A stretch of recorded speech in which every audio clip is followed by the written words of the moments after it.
They demanded I kiss their hands to enter their golden anniversary, but the anonymous accusation that followed was the real trap they set for me. Now, cornered on the pristine driveway, I knew proving my innocence meant exposing a far deeper, more dangerous organized scheme. The leather seats of the rental SUV were supposed to be a symbol of success.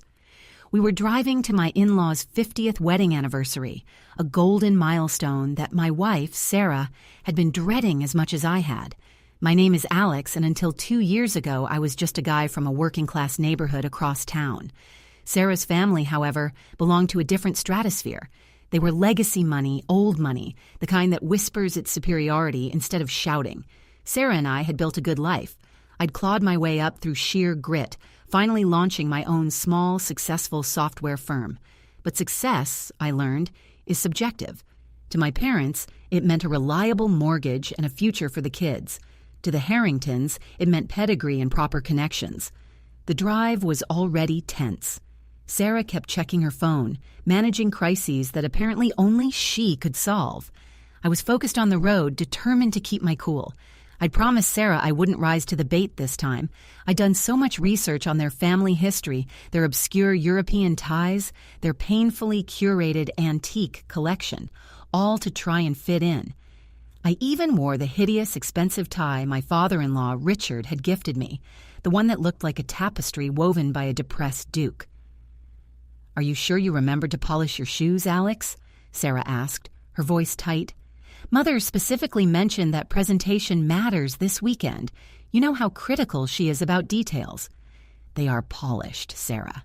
I use the good wax," I replied, keeping my tone deliberately flat. "Why does it always come back to my presentation? I'm running a multi-million-dollar company. Doesn't that count for anything?"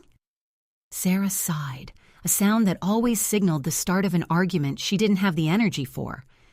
"It's not about the money, Alex. It's about respect. You walk into that house like you own the place and they see it as arrogance. You have to learn the dance." The dance. I'd been learning the dance for 7 years, and I was still tripping over my own feet in their eyes. We were about an hour outside the city, the manicured suburbs giving way to sweeping, old money estates hidden behind towering iron gates. That's when my mother-in-law, Eleanor, called.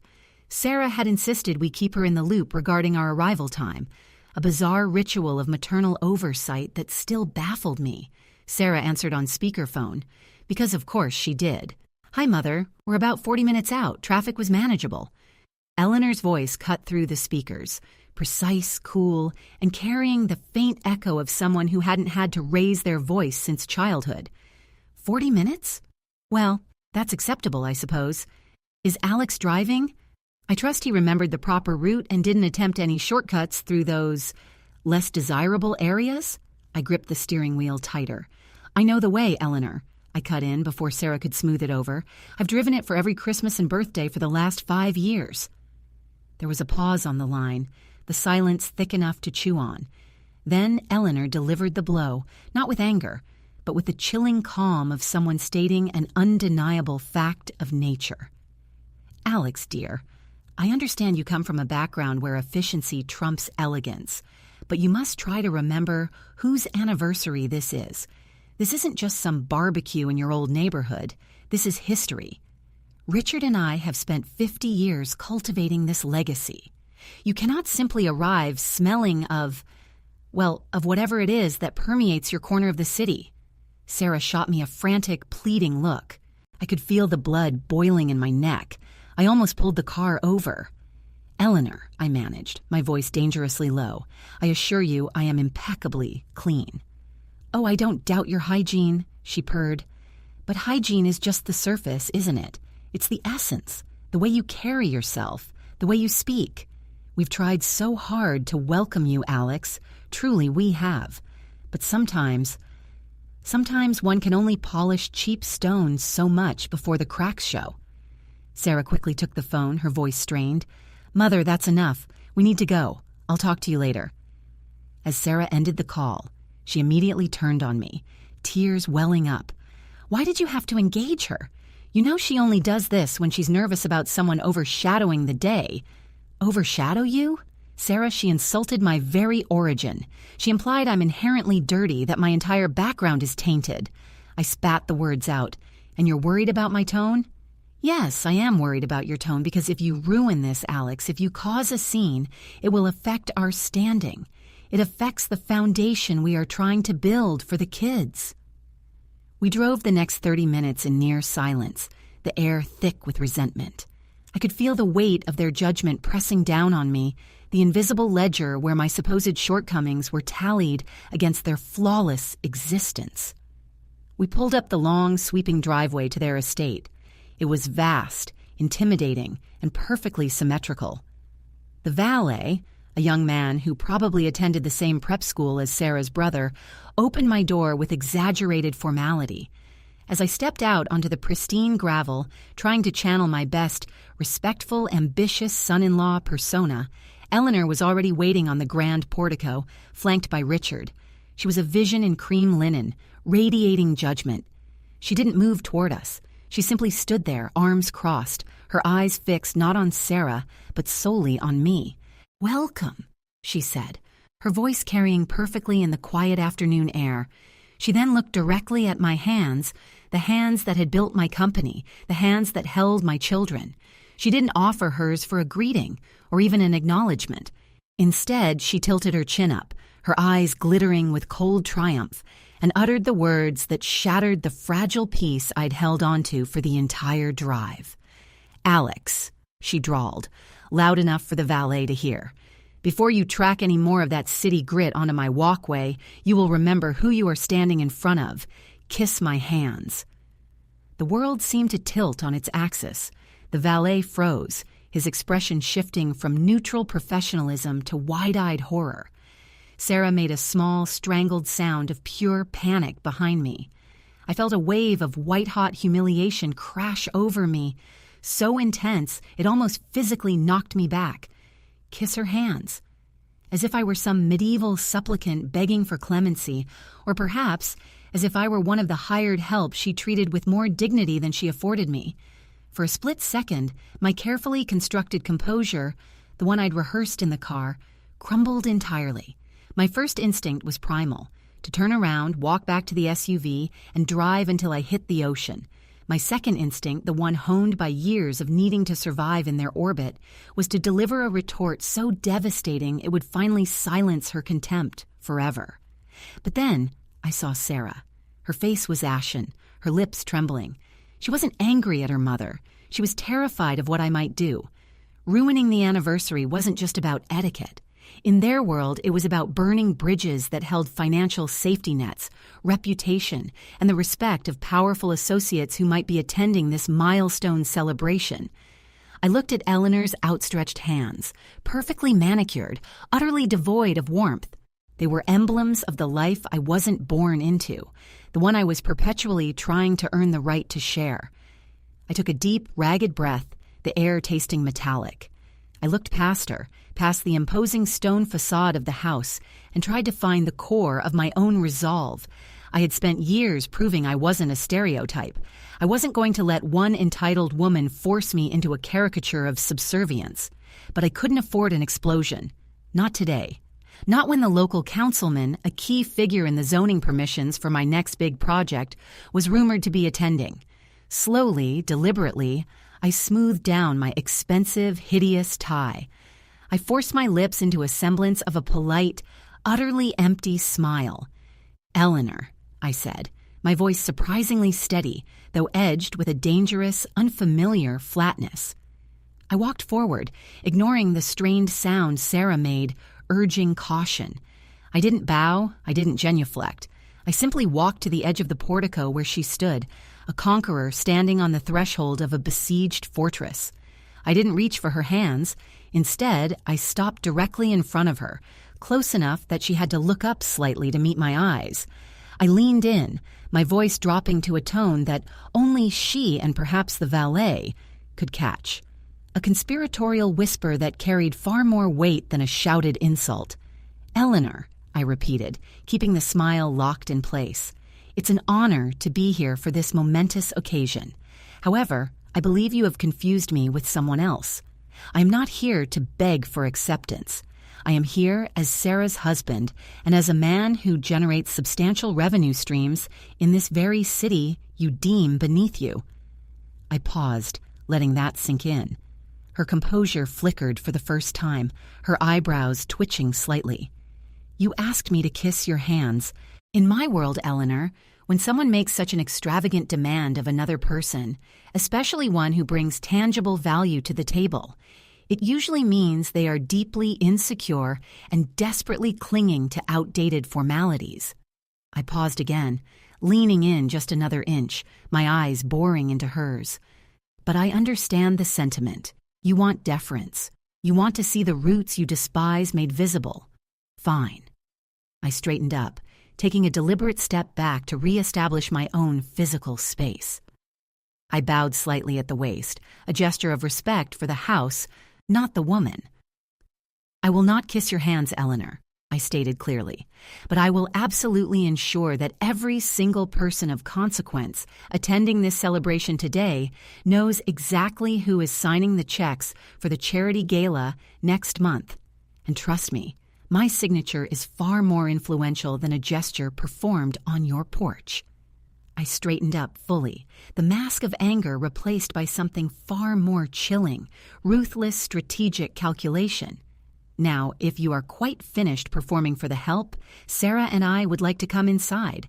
I'm terribly thirsty, and I believe I heard some chatter about an excellent bottle of Bordeaux being opened. Richard, happy anniversary," I finished, turning smoothly to my father-in-law, who looked like he had just witnessed a plane crash in slow motion. Eleanor opened her mouth, her face contorted between fury and shock. But before she could unleash whatever carefully calibrated verbal shrapnel she had prepared, a large, imposing man in an immaculate tuxedo stepped out from the shadows beside the front door, an imposing security presence that I hadn't noticed before.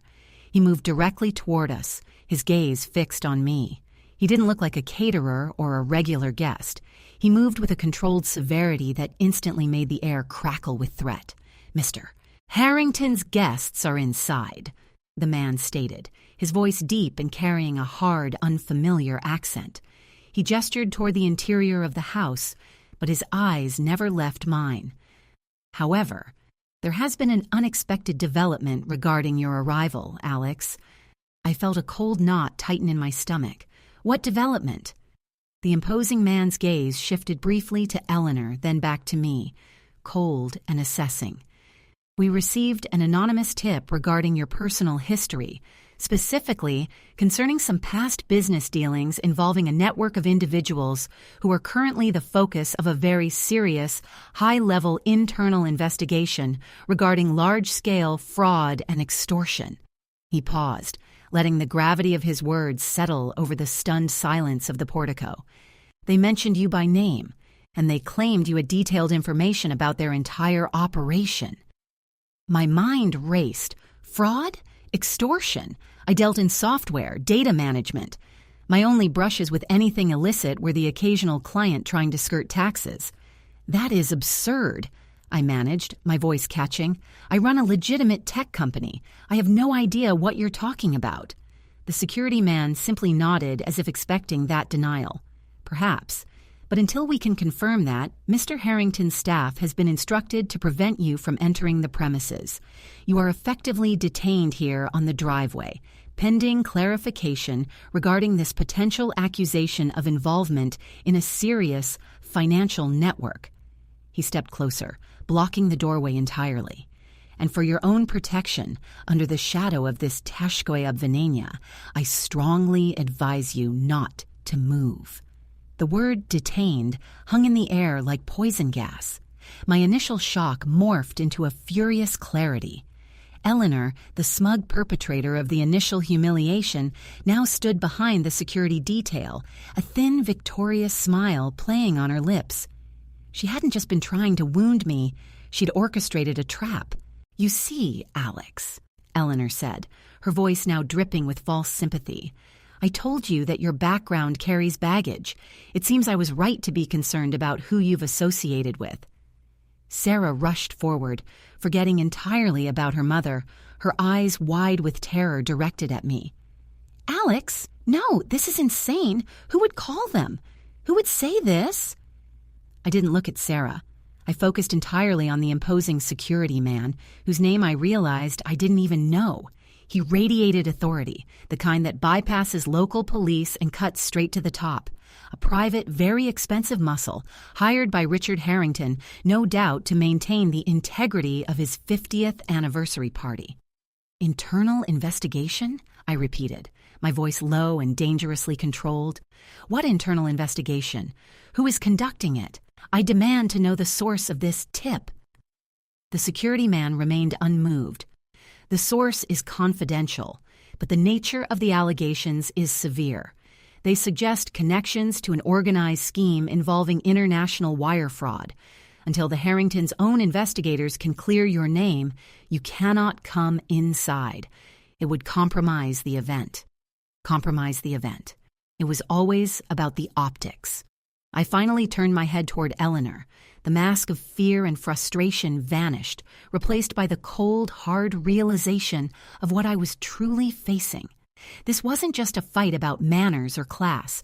It was a calculated move to permanently sideline me, perhaps even to scare me off Sarah, using the leverage of a massive, manufactured legal threat, a tactic often used by powerful people to discredit someone they deem unworthy. The tip wasn't random. It was deployed perfectly timed, right at the threshold of her fortress. But Eleanor had made one critical mistake. She had underestimated the kind of people I worked with, and she had forgotten the one advantage I possessed that she could never buy: digital agility. I reached slowly into my jacket pocket, not for a phone, but for the small, nondescript USB drive I always carried, a hardened drive containing encrypted backups of my firm's most sensitive data, and crucially, my personal communications logs. "All right," I said, meeting the security man's gaze, ignoring Eleanor's look of triumph. "If we are going to talk about accusations involving an organized network, let's talk about networks. You say an anonymous tip was called in? I'd be fascinated to see the metadata on that call. The originating IP, the device used, the exact timestamp." I took one step toward the man, holding up the USB drive like a shield. "Because I have excellent forensic tools. I can run trace analysis on that data faster than your internal team can finish their appetizers. And if this entire elaborate performance, this public shaming designed to fulfill Eleanor's desire to see me grovel, was orchestrated by anyone inside this property, I promise you, the resulting exposure will make any alleged financial scheme look like a parking ticket." I saw the flicker in the security man's eyes. He wasn't paid to deal with tech warfare. He was paid for brute force control. He looked toward Eleanor, seeking direction. Eleanor, however, was suddenly pale. She hadn't accounted for my ability to instantly fight back on my own ground. She'd assumed I'd panic, or worse, comply. She hadn't considered that I might have records, digital footprints that could trace the attack back to its source. If I could prove she made the call to trigger the security response on false pretenses, the humiliation would swing violently in the other direction. "Richard," Eleanor whispered desperately, gripping her husband's arm. Richard Harrington, the patriarch, finally stepped forward, pushing Eleanor slightly aside. He assessed the situation, the aggressive security detail, my unblinking defiance, and the potential for an embarrassing public scandal involving high-level associates who were undoubtedly watching from inside. "Enough!" Richard boomed, his voice regaining its usual authority, but now laced with damage control. He waved a dismissive hand at the security man. "Stand down, Michael! This is a family matter." The imposing man hesitated for a second longer, then slowly stepped back toward the door, his eyes still locked on me. The immediate threat of arrest or forced removal had evaporated. Richard turned to me, his face a roadmap of forced calculation. "Alex, clearly there has been a profound misunderstanding, an unfortunate error. We must apologize for the interruption to your arrival." He didn't apologize for Eleanor's comment, only the security response. "This party means a great deal to your mother and me. We cannot have this cloud hanging over the celebration." He clapped me heavily, awkwardly on the shoulder, a gesture of strained acceptance. "Come inside. Let's have that Bordeaux. Sarah, darling, take your husband in. We'll discuss this miscommunication." Later. As Richard steered a visibly shaken Eleanor back toward the entrance, trying to maintain the illusion of a perfect golden anniversary, Sarah grabbed my arm, her nails digging in. "Alex, what was that? Who are those people?" she whispered fiercely. I finally looked at her, feeling an immense exhaustion mixed with a strange sense of triumph. I still held the USB drive. "That, Sarah," I said, gripping her hand firmly, "was the reality check. They tried to use their perceived power to crush me, but I have something they can't touch. My competence. I didn't kiss her hands because I realized something crucial just now. I don't need their validation anymore. I can defend myself, and in defending myself, I've shown them exactly what I'm capable of protecting." I let go of Sarah's hand and adjusted my cufflinks. I was walking into that house not as a supplicant, begging for entry, but as a force they now had to acknowledge, or risk facing a fallout that extended far beyond a single anniversary party.